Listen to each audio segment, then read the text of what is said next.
Some choices we make are clear, like what we're going to eat for breakfast or what we might wear to work. Other decisions may not be so clear, like whether to stay in a job that we don't love or pursue a new career that we're excited about.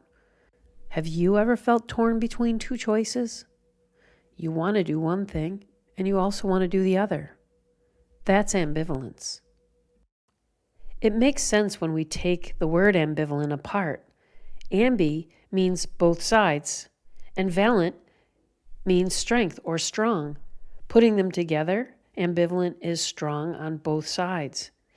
This is our cue to have a conversation with someone without taking up an argument for either side of their ambivalence. You may think back to the choices that you wanted to make and may have said things like, I really want to stop smoking, but I enjoy it so much. Or when you're talking to someone who is concerned about a change, I know I need to eat healthier, but it's really hard. It's quite normal for many of us to have these yes but statements about several things at any given point. Sometimes the ambivalence might sound more subtle and we might not hear both sides. For example, someone might say, I wish my spouse would quit nagging me.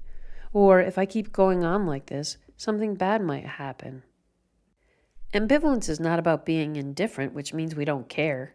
It's also not ambiguity, which is more about not having sufficient information to make a decision. When we're ambivalent, we do know, we do care, and we feel like we're being pulled in different directions. Ambivalence is also not denial, and it's not necessarily that a person is resistant to change. Ambivalence is normal. It tells us that a person is contemplating change. When we break this down even further, we may have a conflict between two conscious motivations. I want this, but I also want that, and I can't have both.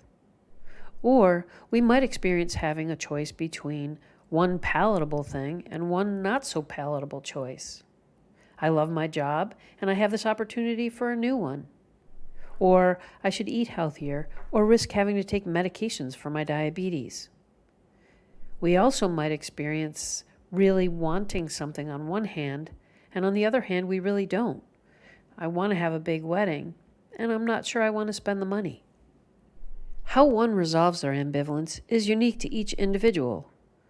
Motivational interviewing includes strategies and skills that helps us to have conversations with someone about their ambivalence in a neutral way. It's important for us to not try to get someone to pick a side. It's counterproductive when we do, and they often will argue for the other side. What we can do is act as a guide and mirror what points the person is making so they hear themselves talk about their own thoughts about change.